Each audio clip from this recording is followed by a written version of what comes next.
What's up, guys? How's it going? It's my first live YouTube ever. Move this chair up a little bit. Hi. This is cool. So I usually do. I'm gonna get my water. Woo! Got some energy today. Feeling good. How's everybody doing? Good. Good. So two things. Number one, usually my videos are a little bit shorter, like 5-10 minutes, maybe a little bit longer than that. But starting today, I'm gonna try and do like hour-long lives, and instead of bunching down topics or separating topics very individually, I'm going to try and encapsulate them all into an hour.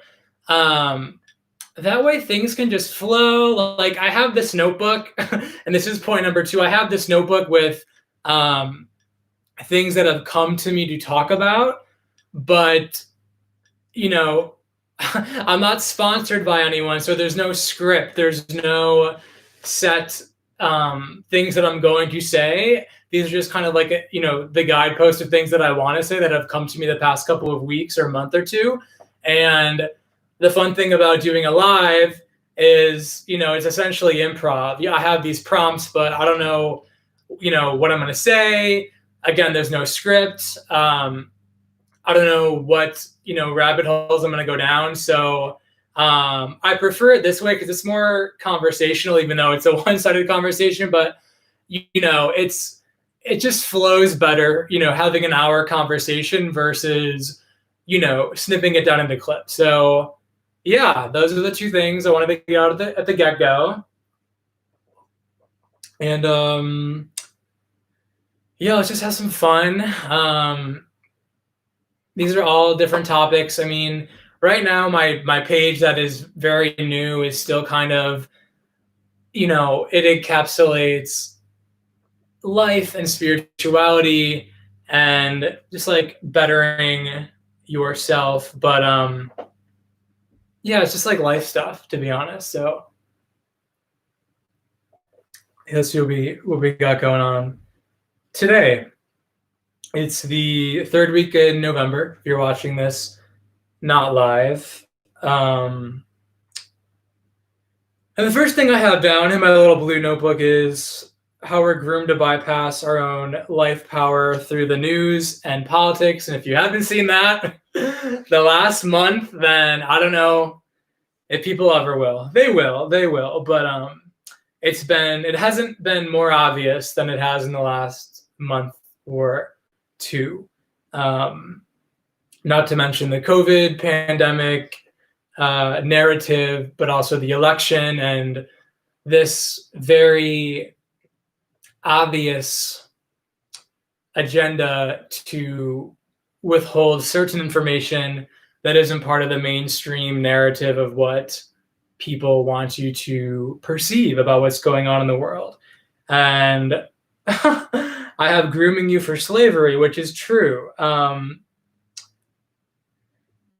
They want you numb. And when I say they, I don't like to think of it as like a battle, because when you try and fight something, you just add to the thing that you're trying to fight. So think of it more as an energy, or as just kind of an unconsciousness that we're fighting, if we're fighting anything. Okay, it's they, and when I say they, I mean this consciousness that they're under. They're, these people who are propagating the slavery, the human slavery, they're compromised, they're possessed, if you will. So people like at the heads of Facebook, heads of even YouTube, heads of big pharma, heads of entertainment companies, a lot of them want you numb, right? They want, like, I feel like there's been an increased amount of like Grubhub and like food advertisements, like Domino's, and like, all of these mechanisms, whether it's food, whether it's drugs, whether it's pharmaceutical drugs, whether it's shopping, Amazon, whether it's porn, whether it's sex. These things aren't inherently bad within themselves, but if you use them like most people do to bypass their own life and therefore their own life force and their own life power, it's numbing you out to your potential. And when you're numbed out, you're more susceptible to fear. You're more susceptible to their agenda. You're more in victim mode, and in a sense, you are being groomed for slavery, because when you're in a numb state, when you're not conscious, you're a slave to your mind. You're a slave to those coping mechanisms that I just mentioned. You're a slave to a lot. So, yeah, this is so interesting. It's so different to like have a live where the camera is not in your hands versus when the camera is in your hands. It's interesting. It's like I'm talking to no one, but eventually someone will watch this video.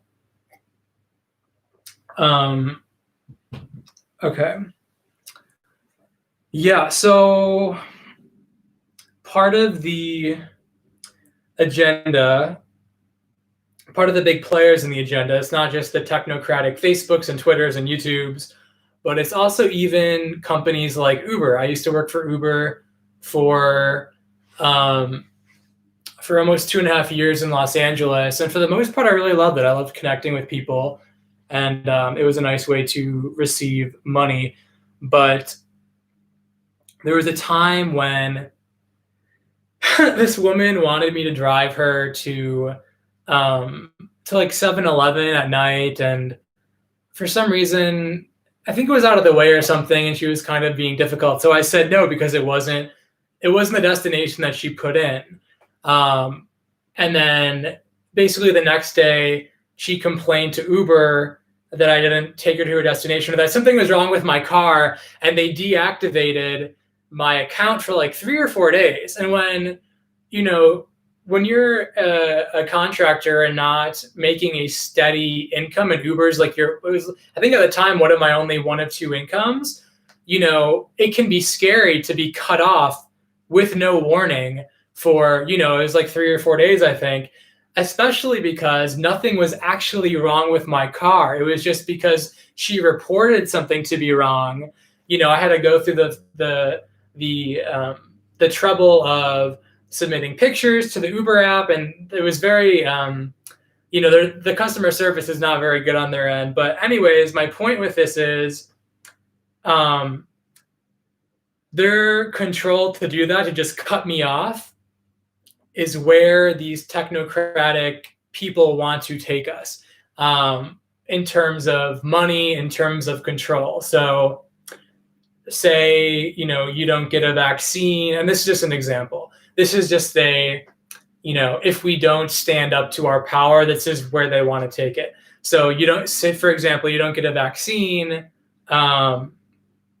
then maybe they'll cut off your bank account because we're moving into a cashless society. So it's just something to keep in mind of like, that's kind of where we're going. Someone, who's not even an elected official, being able to shut off your account because you're not being good, or because you violated, terms and conditions. But,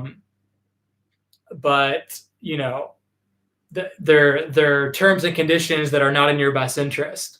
Okay, so that's that.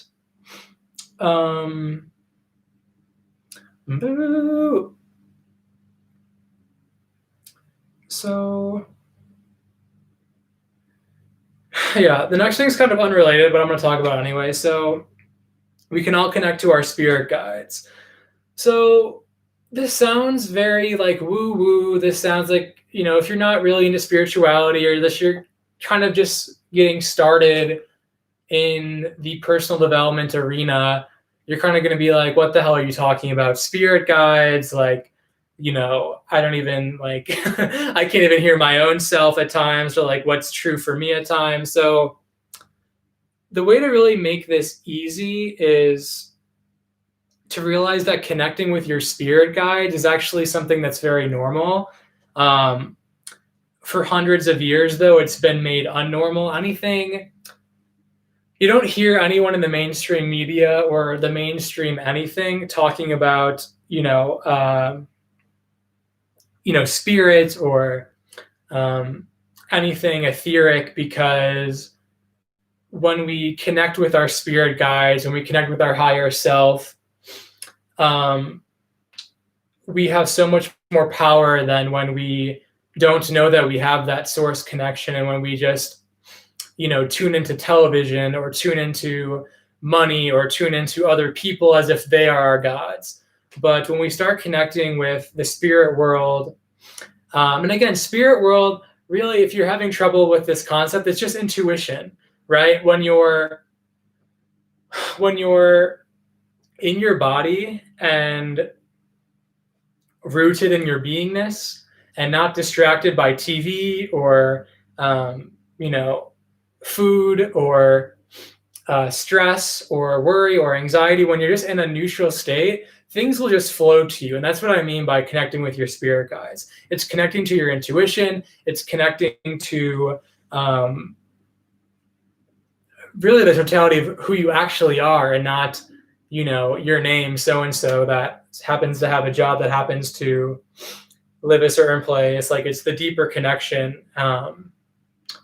And it's funny, I, came out as a gay person, but recently I've had to come out again as a spiritual person, because again, that part of us that's spiritual is something that we have all disowned. Many of us have disowned because, again, we've been groomed to disown that part of ourselves because it gives us so much fucking power.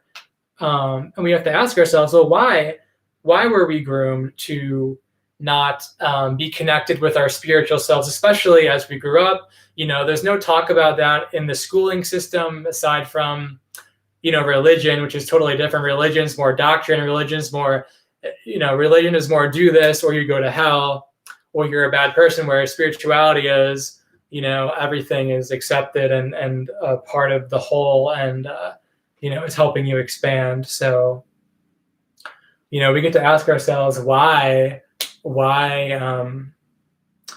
has this been suppressed, our spiritual side? Just because people are much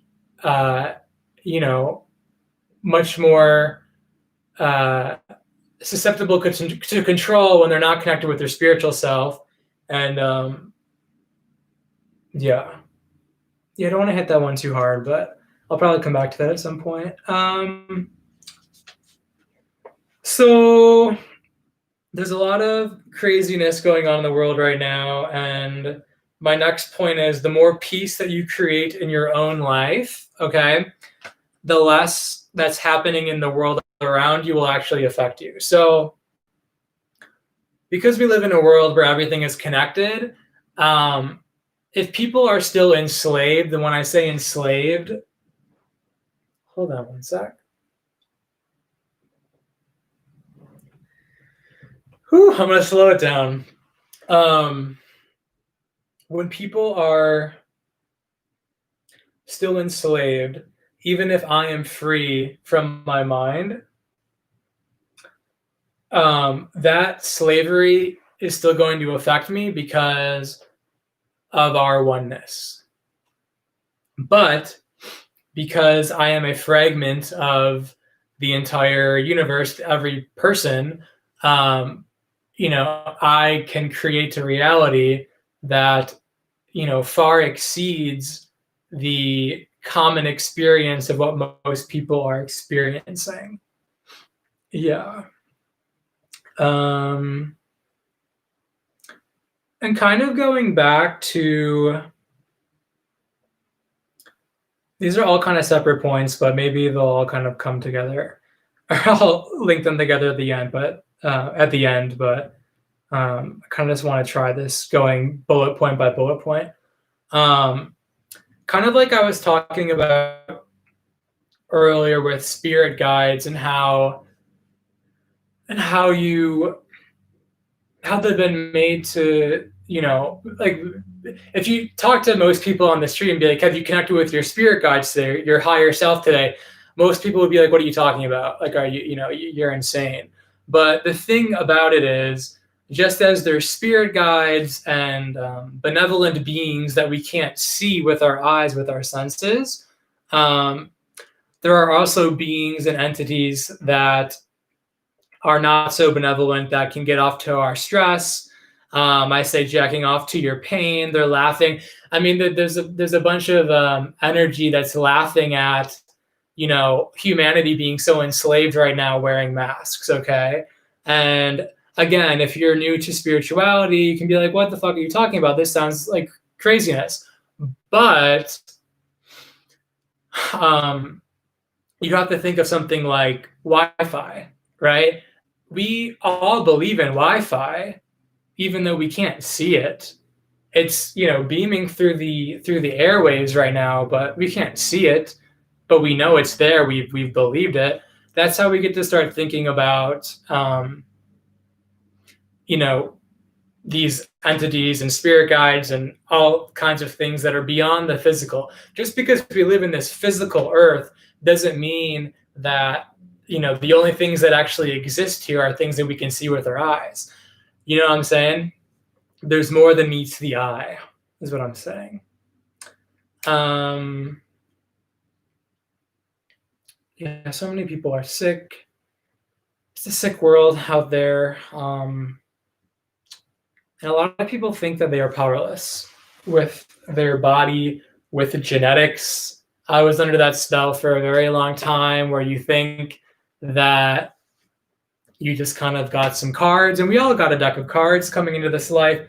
But this idea that those cards are unchangeable, from one perspective is totally incorrect. You have so much power over your health. And, we've been conditioned to believe that we need certain pills to be healthy, or, if we have certain genetics, or, that we have to rely on doctors and that we don't have any power over our health and instructing our body. But my next point is we have so much power over actually activating and instructing our cells what to do. And again, it can seem weird. We've been trained that, it's crazy. Like, talking to my body to tell my body that, to instruct it to be healthy, to instruct it to, rid itself of cancer cells, to instruct it to be a certain way. But again, why? Why have we been told that that's all crazy talk? The more we go through 2020 and the rest of this decade, the more you'll realize that a lot of the crazy talk that we've been told to believe is crazy talk is actually the truth. And by calling it crazy, you invalidate it and you make people seem stupid for actually living the truth and following the truth. So my message with that point is you have so much power over your body. Your positive focus, your intentions with inspired actions with your body can heal anything from your body. As long as you're breathing and alive, it's never too late for anything. Yes. So,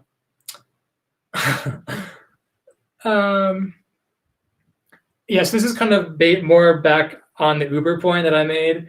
If you're automated in your own life, you're going to move towards the automation timeline, which is just a lack of your own expression. When I say automated, it's not you, it's the programming.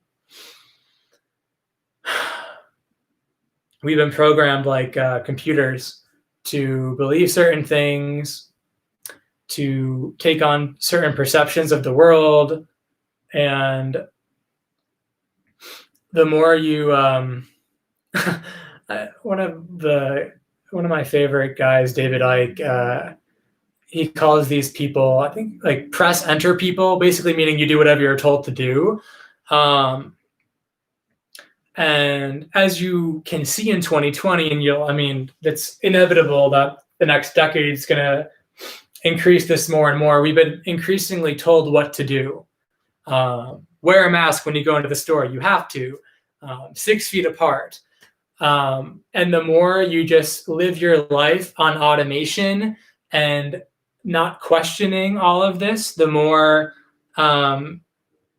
you're going to live in automation, the more you're not going to have a say in what happens in your life. The more dependent you are on any entity, the government for money, etc., the less choice you're going to have in living your life. And they want this, right?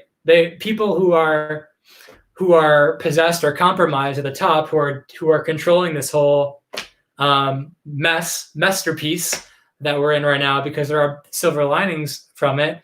They know this. They want, businesses haven't been closed the last 6 months for our health. You know what I'm saying? They want you to be dependent on the government because that equals control. And there's probably going to be, at least if it's not reality, there's going to be food shortage scares. There might be all other kinds of scares. There might be like an alien invasion scare. And all of this fear is being generated by the news, by the government, by the technocratic entities, Facebook, Twitter, etc., to elicit fear in you so that you become more automated, so that you become more fearful, so that you just do as they say, because when you're under fear, you're more susceptible. And when you do what they say, you think it's in your best interest because they're scaring you. They're telling you, oh my God, there's terrorists or there's a virus, you have to do this. And, because you're scared, you just do as they say versus questioning, being like, wait a minute. Did Osama bin Laden really do 9/11, or was it really, terrorists? And that might be a hard one to swallow for you now. But, I believe that for most of my life until the last 6 months when this coronavirus pandemic story happened. And, around mid-March, I was like, at that point, I've done so much work on the immune system and health coaching and all that stuff. When people started to wear masks and when masks started becoming mandated, like mid-March, April, I'm like, wait a minute. It's not about health, So that is that.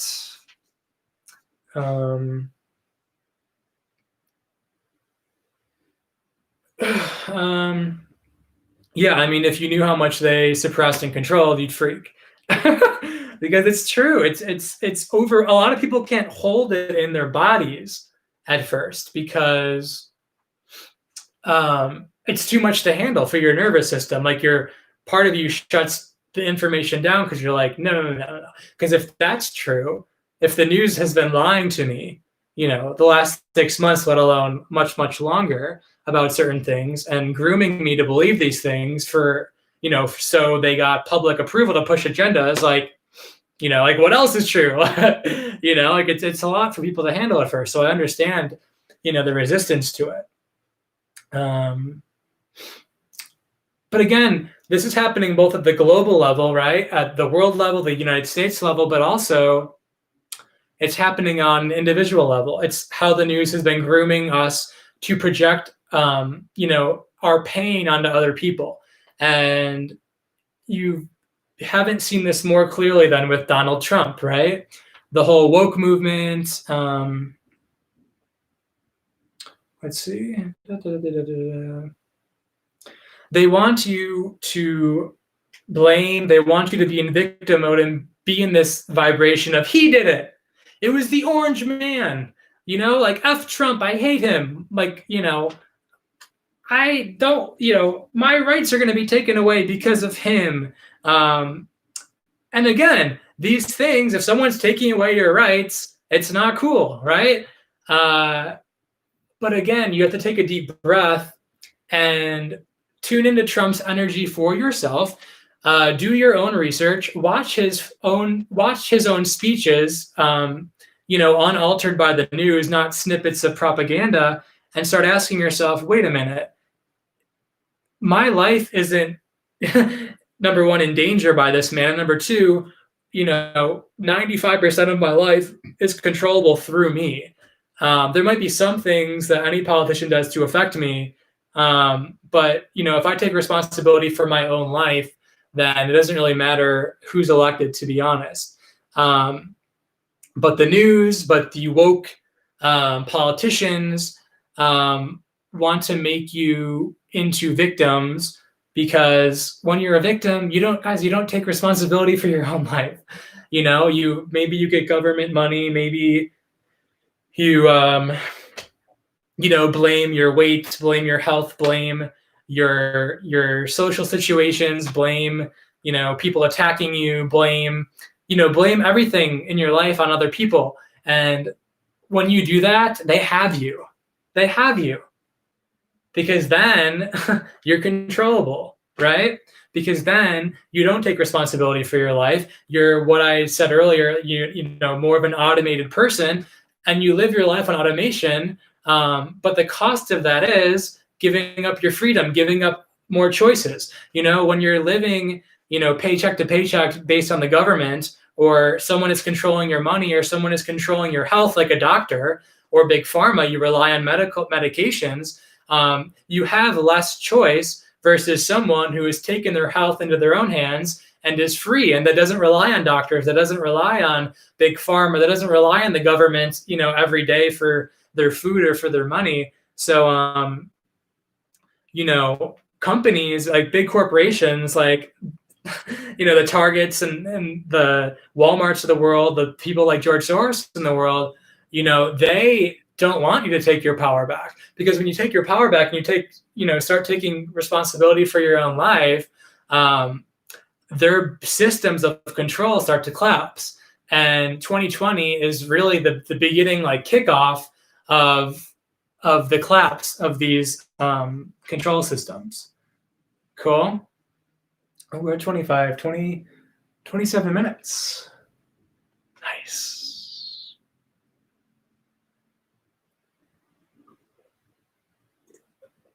Oh, man.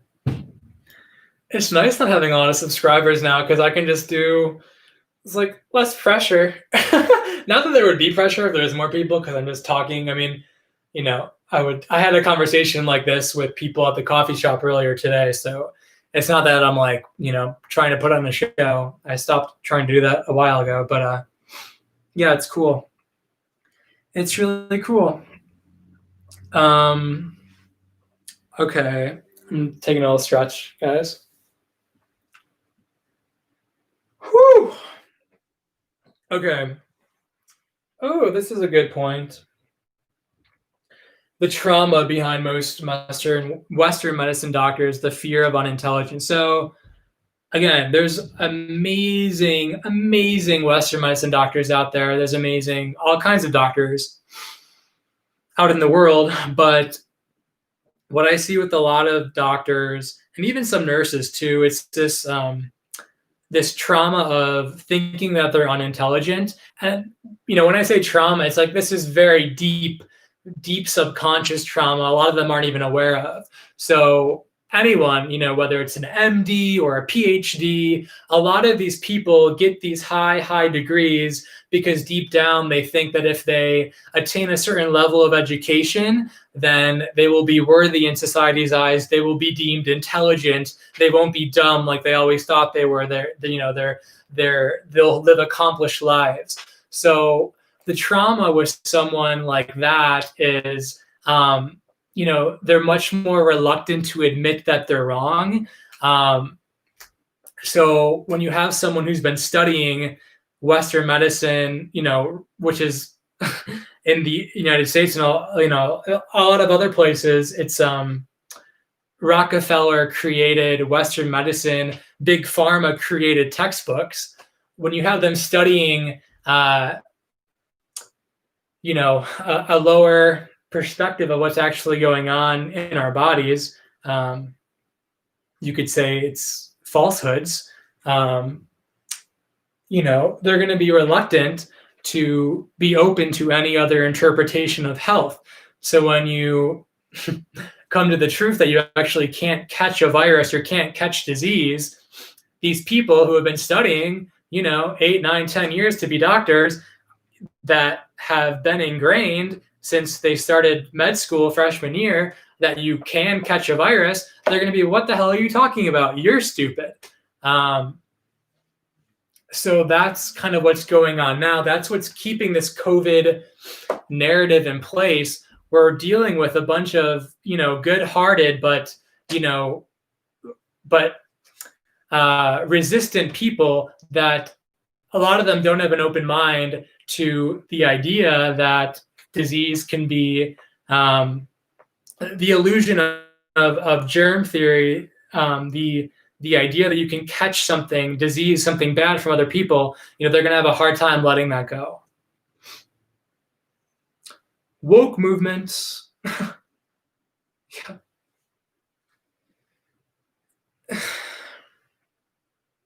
I have woke movement is just ego masturbation, and it is. I'm not going to get political, but someone like Joe Biden, he gets you loosened up to ideas that appear like they care about you, right? Like something like a mask, like I'm going to do a mask mandate for everyone to wear a mask in the US. Good luck with that. But at the core, it takes advantage of people that think that's the actual motive. At the core, something like Black Lives Matter, right? Where on the surface, it seems benevolent. It seems like, yeah, these people are being suppressed. We need a platform. We need a platform for justice, right? But you get many people to believe that it's about caring about people, right? But it actually equals division. We have people who are getting shamed for saying all lives matter. We have people getting shamed for not taking a stance on Black Lives Matter. And it's like, this is just causing the division that Black Lives Matter is here to clear. You know what I'm saying? And I was thinking about this the other day too. It's like, I've been talking a lot about, the fallacies of Western medicine, but I love Western medicine people. I am, I'm not against them. We are on the same team. It's easy to try. It's easy to, get into the trap of, no mask versus mask, or Western medicine versus natural healing. But, we're all on the same team. If we're against anything, again, it's against the forces that want to divide us. It's the forces that want us to be Black Lives Matter, all lives matter, Biden, Trump, Republican, Democrat, gay, not gay, like all this stuff. We're all on the same team. So if we can remember that in the midst of this woke movement propaganda, Black Lives Matter, mask, no mask, etc., we'll all be better off if we just stick together and remember that we are all on the same team. Okay.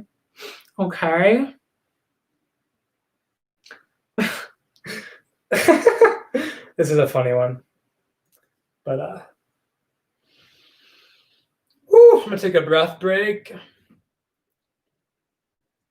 We need more breath in our lives, guys. More breath. More patience. More just enjoying the moments, where so many of us still are rushing to get things done, to get to the next thing. Because once you get there and once you check off your list, you think you'll feel good, but then you'll have another list in a couple days. So it's like, can we enjoy the doing? Can we enjoy the process? The purpose is the process. What if we can never get everything done? I love that. Okay. I don't smoke weed. Some people are like, do you smoke weed? No, I don't like it. I don't like any kind of smoke, to be honest. But yeah. Okay. Humanity still thinks that most of humanity, I should say, a lot of people are waking up very, very quickly. But a lot of humanity still thinks that a cotton cloth, a mask, will prevent them from getting a virus, from getting sick. And I ask you, YouTube watcher, Do you think you're going to be given a lot of power from God, source, spirit, whatever you believe is the higher power in this universe? Or do you think you're going to reach your full potential when you're when you're at this level, when you only can handle this much, when you're under this much illusion, when you're operating, when you need that much ego comfort still? And the answer is no. The answer is no.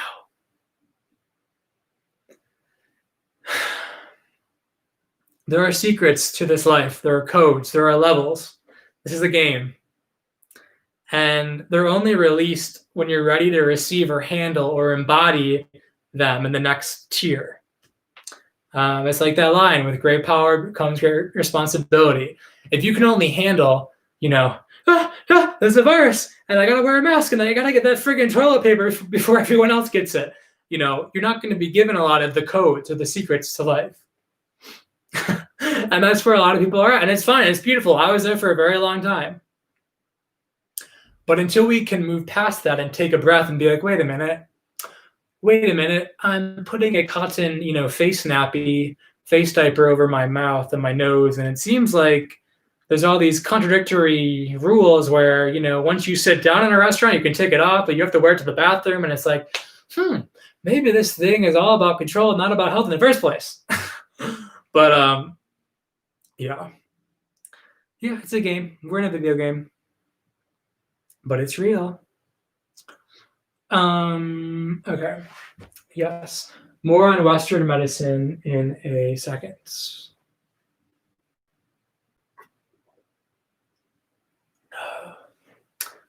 Man, it's a beautiful day out. I'm looking out a window in Salt Lake City, Utah.